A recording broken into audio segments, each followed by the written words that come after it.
Ahoj!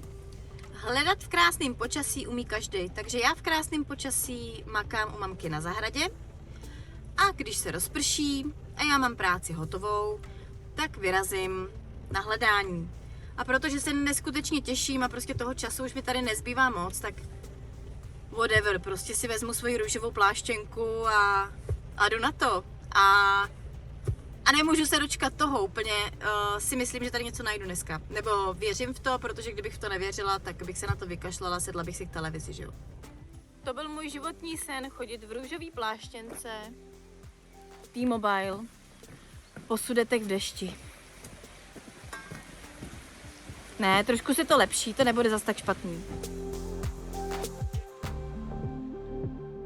No, samozřejmě jsem zjistila, že jsem si nevzala takovou tu krytku na ten vršek, ale to bych chtěla apelovat na zastoupení Bounty Hunter v České republice, že ta krytka je stejně úplně k ničemu, protože je volná a je z tlustýho igelitu, takže tam nenamačká člověk vůbec nic a je to k ničemu. Takže na to asi hodím igelitový pytlík a bude to sloužit ještě líp než původní krytka.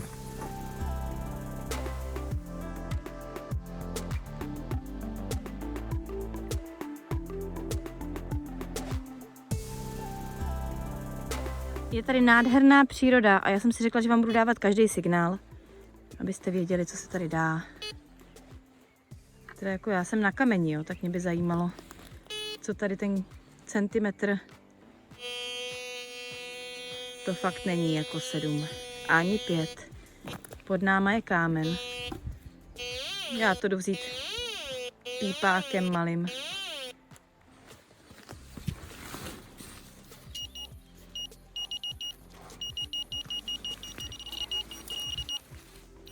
No to by mě zajímalo, co tady na tom šutru může být. To bude nějaká kravina. Skubidubidu.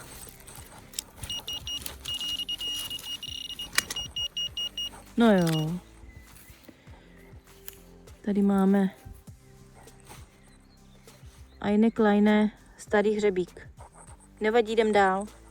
Hele, já nevím, co to je, ale tyhle tvary mě prostě děsej.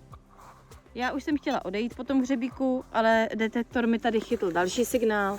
Měla jsem pocit, že když jsem tady takhle jako na kameni, takže tam snad nemůže nic být. Ježíš, zde nějaký granát zase. Nechci granáty. To je blázní teďkom. Vypneme detektora. Ježíš, mi tady úplně blázní ten detektor. Oh. Hele, já jsem chtěla mince. Ne, on mi tady blázní úplně na tom svahu. Mi to ukazuje, že to je přetížený. Tak nevím, jestli... No, doufám, že tady není nic zakopanýho. Jako, já chápu, že to není moc zajímavý záběr, ale kdyby se mi tady něco stalo, tak aspoň víte, jak to vzniklo.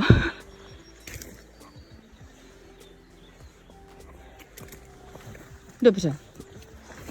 Tady to teda, jako se mi takhle to, jo? A nevím, jestli úplně chci hrabat dál.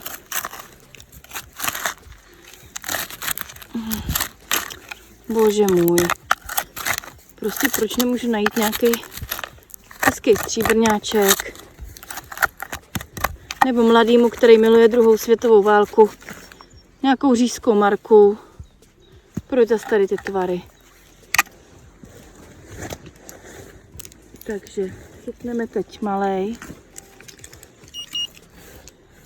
Já se přiznám někdy, že jsem trošku jako ve stresu, jo, ale třeba to je zbytečně. Nedobrý. Tak třeba jsem plašila úplně zbytečně, ale podívejte. Víte co, já jsem rozostřený, ale já po tom mým zážitku na Šumavě, kde jsem našla granát, o kterým policie tvrdila, že je to kus zemědělského stroje, prostě se tady těch tvarů jako fakt děsím, takže propípám to, ale nevím, jestli bych tam chtěla dál pokračovat do hloubky, asi ne. Počasí se trošičku zlepšilo, přestalo pršet Nicméně já se pořád držím asi na 5 metrech čtverečních, kde mi skáčou různý divný signály. Teď tady mám něco hodně hluboko, jakože hodně hluboko. Ječí to a nemůžu se k tomu, já se k tomu nemůžu dodolovat prostě. Je to strašně hluboko a je to udusaná hlína, tak se tady s tím jako morduju. Dám vědět. Já bych si ráda s tímhletím krásným místem něco ujasnila. Nehledám podkovy. Nechci podkovy, pro boha. Já ji odsud vezmu, ale když najdu takhle 5 podkov, tak mě potom bolí týden záda. Prosím, nechci podkovy. Děkuju. Mám tady nějaký divoký signál. Co neumím jako chytit. Já vím, že foil, ale chvilku to tady házelo i vysoký kovy a já nevím.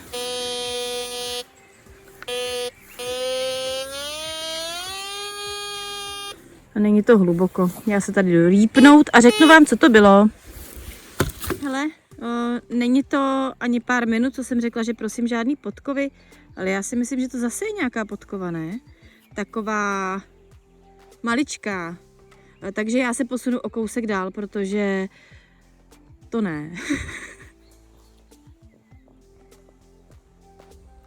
Teď jsem tady měla jeden signál prozrazující, že nejsem na Šumavě, ani na Moravě, ani jižní, ani severní. A jdu na další signál. Začíná se pršet.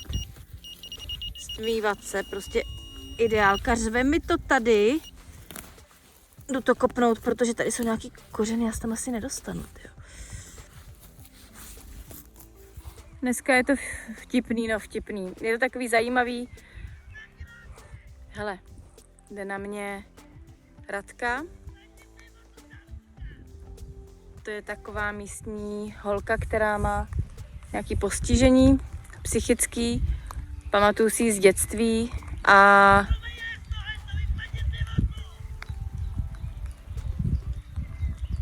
normálně na mě křičí, že mám vypadnout.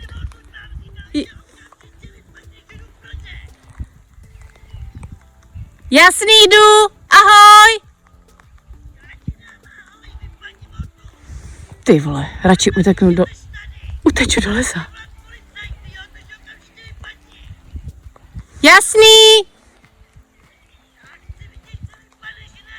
Hele, radši mizím do lesa. Dneska jsou nějaký špatný vibrace asi, protože zase prší. Našla jsem 2 podkovy, 4 hřebíky a teď jsem utíkala před bláznivou Radkou, která na mě křičela, že si mě chytí a tu holku nechcete potkat. Nebo ne, když jste jako já a ona je jako ona. Já si ji pamatuju z dětství. Ona je jako postižená mentálně, takže nikdo se jí za nic nesměje. Nicméně teď tam stála uprostřed louky. Křičela na mě, že na mě zavolá policajty a že to je, já nevím, čí les a já nevím, či to je les. A já všechno hezky zahrabávám. No ale já jako vím, čeho je schopná. Ale samozřejmě jsem s ní spoustu let neměla žádnou zkušenost, takže nevím, jestli prostě to není horší. A nechci, aby tady na mě někde útočila.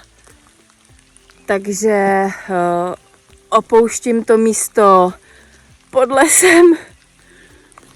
Tímto děkuju místním, kteří mě sledují a já je znám z dětství. A poradili mi, že tady něco najdu. Já jsem tady našla Radku, kluci. Radku jsem tady našla a už bych ji tady nechtěla najít. Takže se přesouvám k tomu divadlu. Stmívá se, nevadí, je mi to jedno. Já doufám, že se nevrátí ta holka, tyjo. Jako asi bych jí utekla, ale není to úplně příjemný. Já jsem si myslela, že na mě křičí nějaký obrovský chlap. A najednou ona se vyvalila tady. A já jsem dostala strach. Takže se trošku uklidním. Rozdejchám to. A vydám se tady do toho hezkého lesíka. A Dobře, já chápu, že se někdo třeba zlobí, když mu někdo chodí po lese, ale já všechno zahrabávám po sobě a navíc odnáším ten bordel, takže si myslím, že tady nikomu jako neškodím. A ta její reakce je fakt nechutná, jako. No ale ona nikdy nebyla úplně diplomat. Bože, jdu dál. Já už jsem se trošku uklidnila, poběhla jsem dál. A nejsem daleko od domu mojí mámy. Takže jsem se rozhodla, že tady nechám auto dole pod lesem dneska a na uklidněnou. Ty kokos. Prosečko. To je prosečko růžový. Doufám, že teď... Tak. Takže přátelé, na to, aby jsme potkávali rozumné lidi, kteří umí komunikovat a ne uřvaný krávy. Jdu do divadla. Čau. Já se strašně omlouvám, že vám tady budu funět, ale já nemám vůbec dobrý pocit. Dole se rozštěkali psy. A že jsem tady schovaná v lese. A není mi z toho vůbec dobře. Já vím, že asi vás chlapi by to nerozhodilo, ale dobře, uklidnilo mě to, že jsem tady. Mám nějaký signál u stromu, ale vlastně mě to neuklidnilo, prostě mi není dobře, takže prosím vás, kdybych se neozvala a nepoustla tohle video, tak mě tady roztrhali vlčáci. Hele, hloubka není moc velká. Aha, to je něco na povrchu, to bude nějaká kravina. No, jdu se podívat. Já bych se měla uklidnit, než začnu cokoliv dál hledat, protože jsem tady prostě chtěla kopat něco, co bylo na povrchu a fakt to není mince. Já jsem se nechala úplně rozhodit, ale úplně. Máte nějaký vy zkušenosti s takovýmhle chováním lidí, kdy jste slušný, já jsem na ní nebyla nějak jako útočná, nic. Prostě jsem jí řekla, že odejdu, chtěla jsem jí naznačit, že ji znám, takže jsem ji oslovila jménem a ta holka prostě jako jela prostě hnusně dál. Nevím, jak na tohle reagovat, prostě utěk. V mém případě utěk, protože já se nebudu prát s někým, kdo má tady 120 kg víc než já. Takže třeba něco ještě najdu, pokud ne, tak bych ráda, aby tohle video bylo po naučení pro všechny, že ne vždycky se setkáte s fajn lidma, ne vždycky se s vámi někdo baví a radí vám a ráda bych slyšela od těch zkušenějších, jestli se někdy setkali s takovýmhle verbálním napadením nebo třeba i jiným napadením. Já věřím, že kdybych tam zůstala, tak ta holka jako po mně jde. No ona se jako blížila, proto já jsem tady. Já vám ukážu, kde jsem. Já si tady hraju na Jánošíka.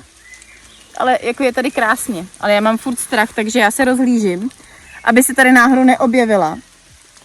A naštěstí ona, jak má tu nadváhu, tak si nemyslím, že by se jí chtělo sem jako na vrcholek. Tak mi řekněte vaše zkušenosti tady s tím a... Hele, někdy je to tak, že když si od nějakého místa slibujete hodně, tak tam nezískáte vůbec nic. Ale já to neberu, že jsem nezískala vůbec nic, byla to jako dobrá zkušenost. V běhu do vrchu v holínkách a v růžové pláštěnce. Možná už chápu, proč nenosíte výrazné věci v lese, jste možná méně nápadný. Já dneska bohužel nebyla úplně nenápadná. Začíná se stmívat, strašně prší a já na sobě fakt jako cítím dneska, že jsem úplně rozhozená z té radky. Takže se sem vrátím, až nebudu rozhozená, nebude pršet a půjdu jinudy, aby mě nezmrčila. Ne, já to nechci úplně zlehčovat, není mi z toho jako moc dobře a necítím se tady jako safe, sama v lese. Nicméně, mě to tady strašně pípá. Mám tady teď místo, kde mi to fakt jako hodně pípá ale nevím, jestli je to tím, že ten detektor je chudák jako namoklej takže radši to prostě balím a jsou záběry, tady strašně prší na ten mobil.